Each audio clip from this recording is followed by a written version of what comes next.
আসসালামু আলাইকুম। ওয়ালাইকুম সালাম। আসসালামু আলাইকুম। ওয়ালাইকুম আসসালাম। কে বলছিলেন? নাম কি আপনার? তো আলিফা বলতেছি। আলিফা। হ্যাঁ। কেমন আছেন আপনি? ভালো আছেন? জি, ভালো আছি। কোথায় থাকেন আপনি? আমি নোয়াখালীতে থাকি। নোয়াখালী কোথায় আছেন? নোয়াখালী হাতিয়া। নিজের বাসা? জি না, এখন বর্তমানে বাসা ভাড়া আছে। কেন নিজের বাড়ি ঘর কি হয়েছে আপনার? নিজের বাড়ি ঘর ঠিক নাই বলেই তো বাসা বাড়িতে থাকি, তাই না? বাসায় কে কে আছে আপনার? বাসায় আম্মু আছে, ছোট একজন ভাই আছে। বাবা নাই? জি না, আব্বু আছে। আব্বু বিয়ে করে অনেক আগেই, মানে আম্মুকে তালাক দিয়ে আরেকটা বিয়ে করে চলে গেছে। বয়স কত আপনার? এই 19। কি করেন আপনি? কি করি, এই তো মিশিং এর কাজ করি আর কি। বিয়া কি হয়েছে একবারও? জি না, বিয়ে হয় না, প্রথম প্রতিবেদনে আসলাম আর কি। কেন তো বিয়া ভাই, হয় নাই কেন? এই তো মনের মতন মানুষ পাই নাই। আর আরেকটা কথা হচ্ছে কি, যৌতুকের জন্য, মানে গরিব মানুষ তো যৌতুক দিতে পারবো না, এই জন্য বিয়েও বসেনি। চেহারা তো মাশাআল্লাহ অনেক সুন্দর।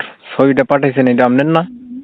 জি, এটা আমার ছবি। এত সুন্দরী মেয়ের বিয়া কেন হবে না? কে চাইবো যৌতুক এটার লাগি? যৌতুকের জন্য এটা হইতেছে না, ঠিক আছে। গরিব মানুষ যৌতুক দেবো কোথায় থেকে? বড় একটা ভাই নাই, আব্বুও চলে গেছে, আম্মু আছে, এই জন্যই আর কি। তো কেমন মানুষ পছন্দ আপনার? কেমন মানুষ পছন্দ, মানে তার একটু বয়স হলো, আমার সমস্যা নেই, ঠিক আছে। সে যদি বিয়ে শাদী করতে পারে, আমার পাশে থাকতে পারে, এরকম একটা মনের মানুষই দরকার।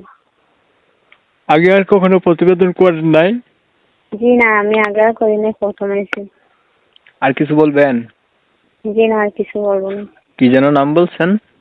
আলিফা। প্রিয় দর্শক, আলিফার কথাগুলা শুনলেন। নোয়াখালী হাতিয়াতে থাকে আলিফা, প্রথমবার প্রতিবেদনে আসছে।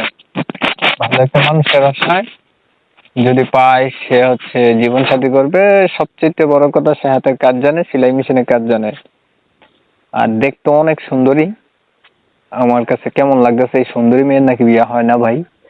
তো আপনারা যারা যারা তার ভিডিওটা শুনছেন, কথাগুলা শুনছেন, ভিডিও দেখছেন, সবাই ভালো লাগলে ফোন দিবেন। নাম্বার ভিডিওর স্ক্রিনে দেওয়া রাখছি। ভিডিওটা ভালো লাগলে একটা লাইক দিয়ে দিয়েন, একটা শেয়ার দিয়েন, ইমো মেসেঞ্জারে ছড়াই দিয়েন, আপনাদের মতামত কমেন্টে জানাই দিয়েন। চ্যানেলটা ভালো লাগলে সাবস্ক্রাইব করে রাখেন। অনেক সময় নিয়ে ভিডিও দেখছেন, কথা শুনছেন, সবাইকে ধন্যবাদ জানাই। সবাই ভালো থাকবেন, সুস্থ থাকবেন। আল্লাহ হাফেজ।